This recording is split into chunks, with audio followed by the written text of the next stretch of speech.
If you're after a small, affordable hot hatchback that's a load of fun but also easy to live with, should you get the new Hyundai i20N, a Ford Fiesta ST, or a Volkswagen Polo GTI? Well, to find out which of these cars is best, I'm going to compare their exteriors, their interiors, see how practical they are, take them for a hoon on a twisty road. I'm going to launch them and time them from 0 to 60 miles an hour and see how strong their brakes are. Now, if you like these kind of videos, please make sure you subscribe to this channel and hit the bell icon to turn your notifications on. That way you won't miss a single upload. Anyway, I'm Matt Watson and you're watching CarWow. Buying a new car? Then head to CarWow and my team will help you find your next car at a fair price. CarWow, your one-stop car buying comparison site.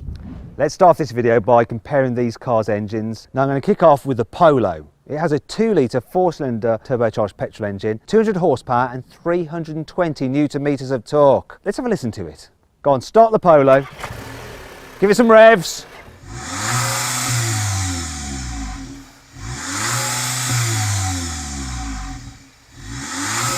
Okay, that's enough of that. Cut it, cut it.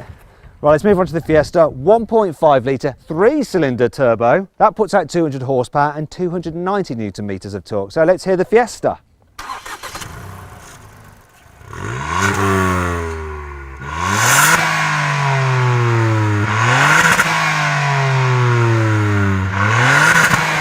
All right, that's enough. Cut it, cut it. Finally then, the Hyundai. So it has a 1.6 litre 4-cylinder turbo petrol, 204 horsepower and 275 newton meters of torque. So let's have a listen to this.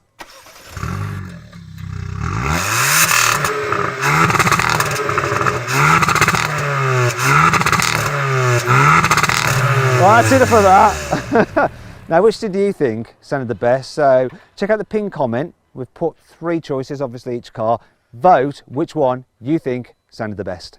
A little later on in this video, I'm going to launch the cars to see how quick they are from 0 to 60. Make sure you hang around for that. Before then though, let's compare their design, starting with their side profiles. So the Polo just looks like a normal Polo really, but you can spot the GTI badging, the subtle side skirts and the upgraded alloy wheels.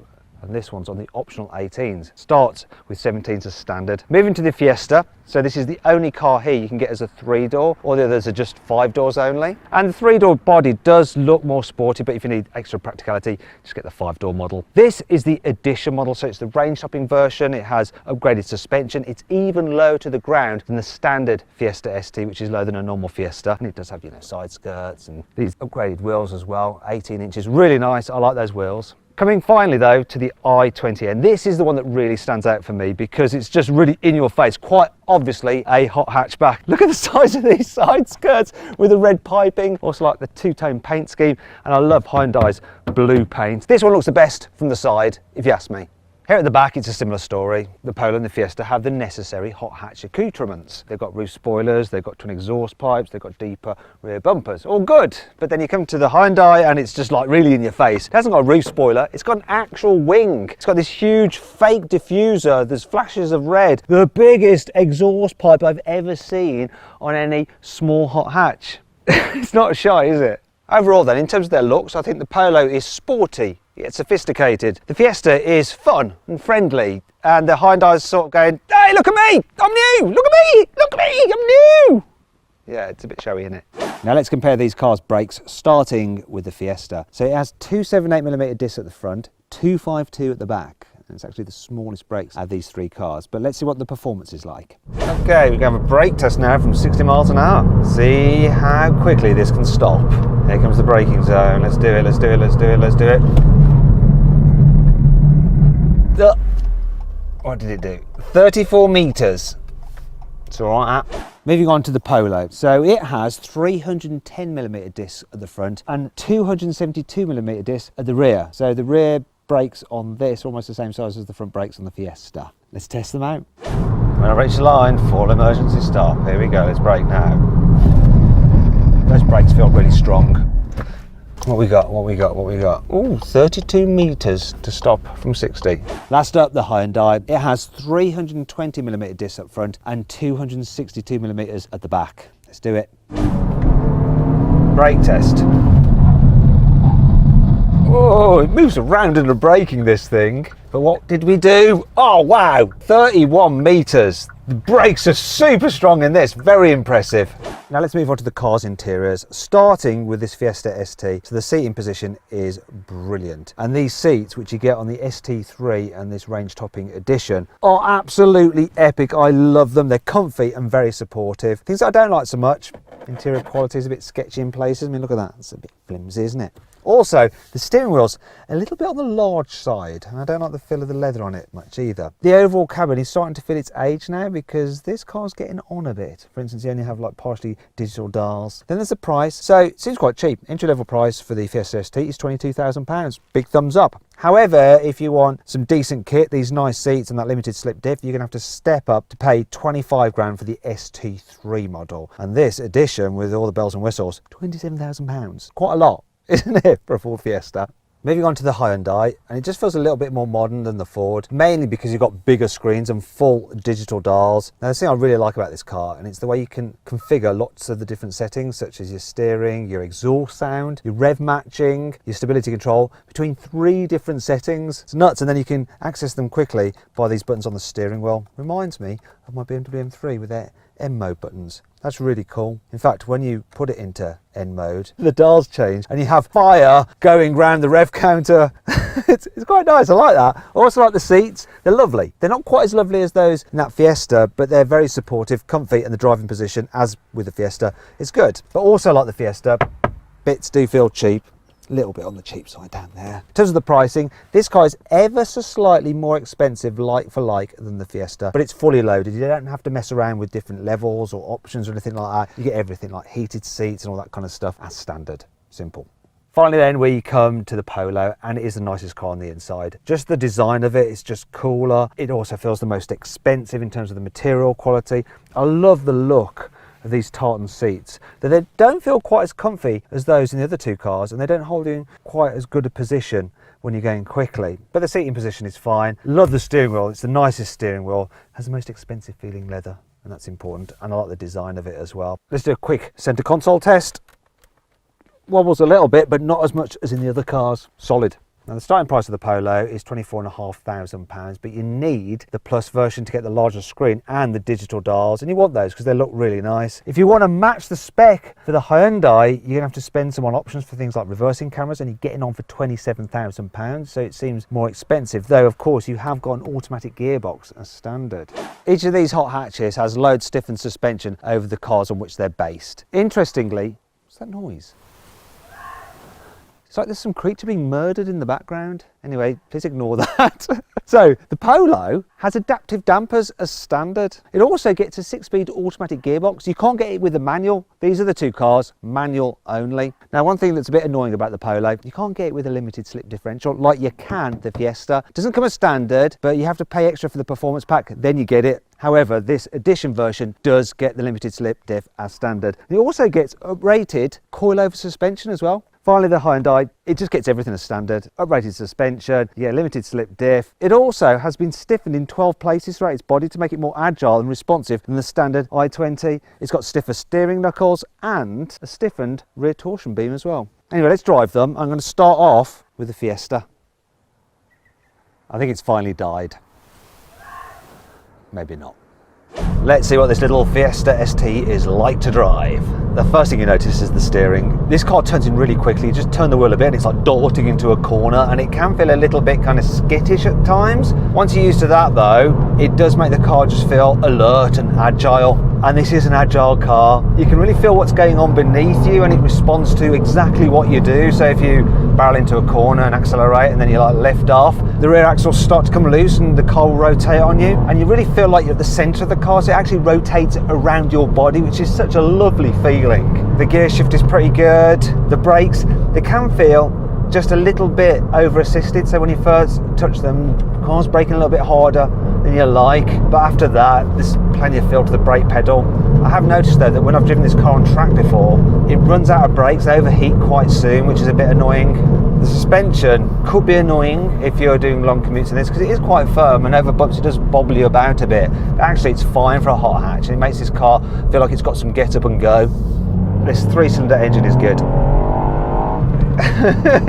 It's strong in the mid-range, and it keeps pulling all the way to the red line. I remember when Ford announced that they're going to do a 3-cylinder engine after having the 4-cylinder previous version of the S10. I was like, what are they doing? But actually, it's a really, really good little engine, this. Really good. Strong, even low down, not much turbo lag, and fun, fizzy, just what you want. Gear change is pretty decent as well. Short throw, snickety feel to it. Is snickety even a word? Doesn't matter, it applies to this car. If you are the kind of person that likes to just go out driving for the sheer heck of it, you'll like the Fiesta ST. If you want something with a bit of like straight line performance, some looks, and easy to live with every day, this is not necessarily the car for you. It likes to be driven, this thing. It really does. The more you drive this, the more you think, really, do you need anything more powerful? Bigger, more powerful cars aren't actually more fun than this on the road. It really is a great little hot hatch. It's not perfect, but it is really, really, really very good. Okay, now I've jumped into the Polo GTI. Oh yeah. You can rev this engine out, then it changes up itself automatically. Yes, this may be an automatic car and you can put it in manual mode, but it will always change up when you get towards the top of its rev range. So you can't ping it off the limiter if you wanted to.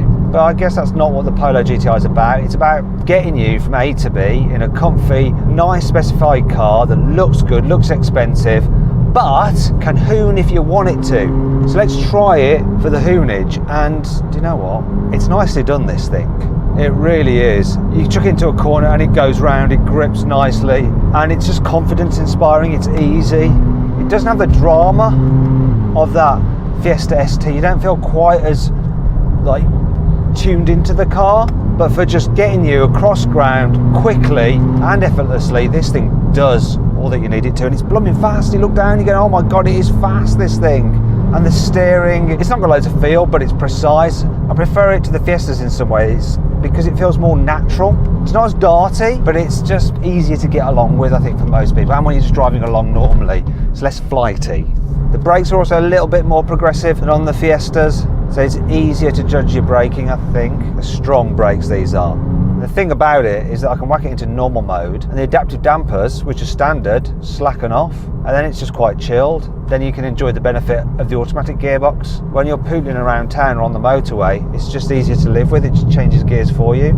And you might be thinking, do you know what, I want to just be fun all the time, on it all the time. This Polo's not going to be for you. But if you want an everyday car that's easy to live with, looks nice, is fun to drive when you want it to be, but also quite relaxing when you also want it to be that, this does it all. It is a great all-rounder, this. It really is like a baby Golf GTI in that respect. It can be all things to all people.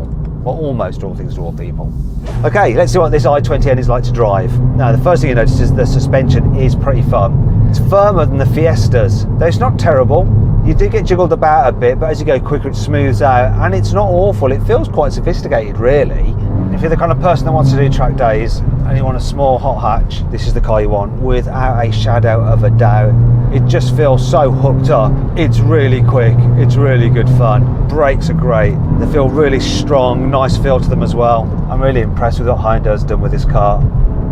That front end is epic. There is one thing you do notice, sometimes when you're accelerating hard and the road surface isn't even, you can feel the steering wheel squirm in your hands a bit, get a bit of torque steer as a dish trying to put down its power.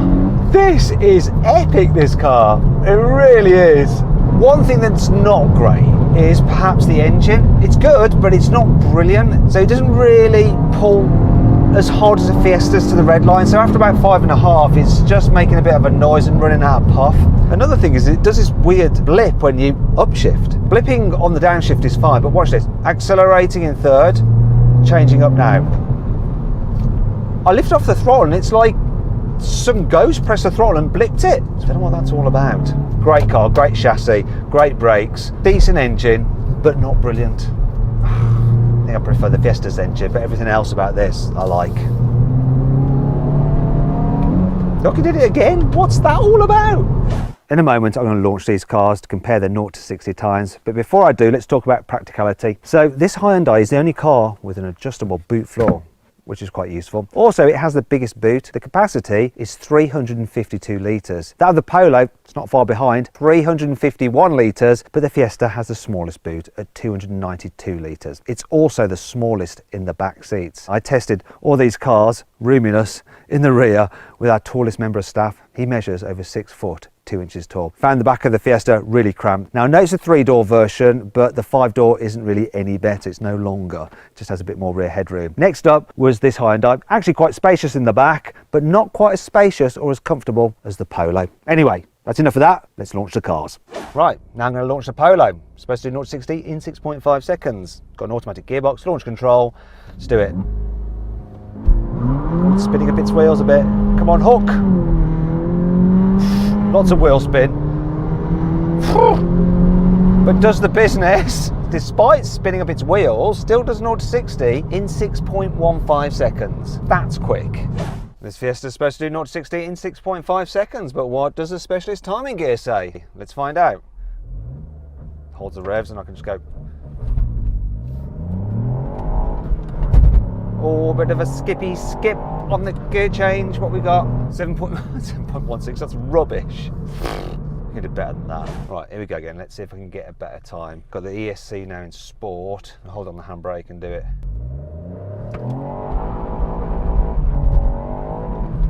That was I smell a lot of clutch as well. Okay, side step, launch control. Let's just do it.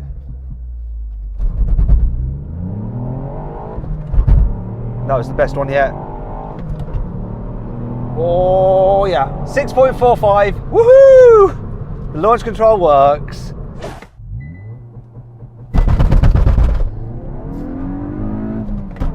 Good gear change there. Blimey, I held onto the gears and I got a 6-second dead. Wicked! So then what's my final verdict? Well, each of these cars takes a slightly different approach. That's the most sensible, this is the most playful, and that is the most focused. So it all depends on what you want. But what do I want? Well, do you know what? I think I want focused. This thing to me is like a little touring car for the road. It just feels a little bit more special than the other two. And that's why it wins this test. Hey, if you enjoyed the video, please give it a like. Also, let me know of any other videos you'd like me to do in the comments below. If you click there, you can watch some more videos, and if you click on that box there, you can actually sign up to the CarWow newsletter, where we'll keep you up to date of all the latest news and reviews from the car world in between these video uploads. So just click on that, sign up, it's completely free, and of course you can cancel anytime you want to. Thanks for watching.